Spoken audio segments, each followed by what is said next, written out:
Again, this is Parshat Balak. And you know, everything in Jewish history is preceded in the Torah. From Yetziat Mitzrayim, all of Jewish history is laid out in the Torah, as we know. Balak has the Jews on his mind. He's really afraid. What's he afraid of? He's afraid that, as I mentioned yesterday, it's a zero-sum game. It's either me or them.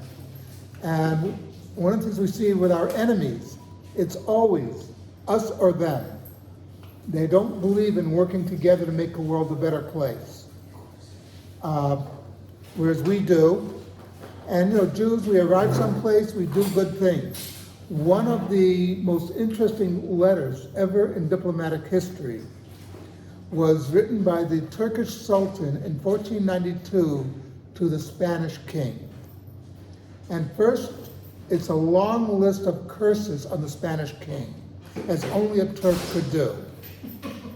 Literally, he's like saying, you're an idiot, your mother was an idiot, and that's his starting point.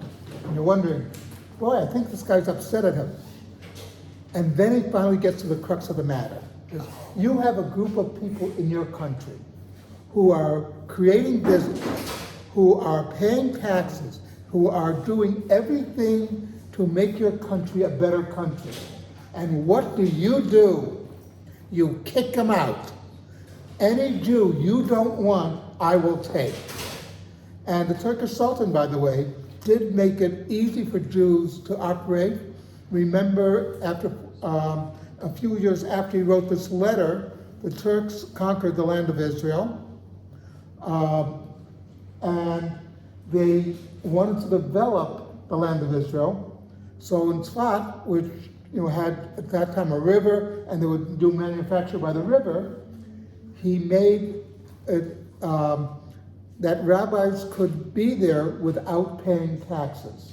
Rabbis were tax-free. If they had a business, their business was tax-free. Because he knew if you invited the rabbis, you would get other people, and they would pay taxes, etc. But it would also be good for the economy in general. By the way, remember in those days, nobody made money being a rabbi. They all had private businesses. Rabbi Yosef Karo was a spice merchant, and his main competitor was the Ari. And other people don't realize that they actually worked for a living, not as rabbis.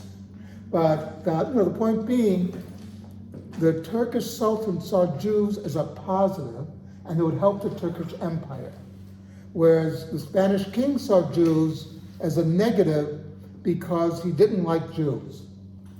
And it's a lesson to us that, yes, we succeed, but there are those people who, simply put, are so anti-Jew that they will really destroy themselves. Something to think about.